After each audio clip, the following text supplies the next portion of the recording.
How to hide your friends list on Facebook. So in this video, I'm gonna teach you guys how you can go ahead and do that. So let's just go ahead and get right into the video. So firstly, you guys can see I'm here on my Facebook. Now I'm gonna go ahead and click the bottom right hand corner where it says menu.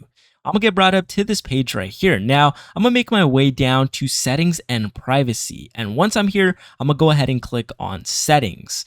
Once I've done that, I should be brought to the settings page. Now, it says right here that some account settings have actually moved within the recent updates. So I'm gonna show you guys where this option is at. So go ahead and head over to the audience and visibility. And then the second option should say how people find and contact you. Now go ahead and click on that.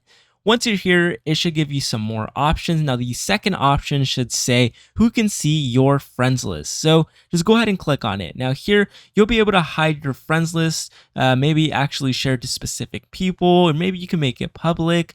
But if you want to go ahead and hide your friends list, all you have to do is put the only me setting, which is going to be the lock, and it should say only me right next to it. So go ahead and click on that, and that should go ahead and actually activate that and hide your friends list. So hopefully you found this video helpful, guys. Please leave a like on this video, subscribe to the channel if you found it helpful, and I'll go ahead and see you guys until next time.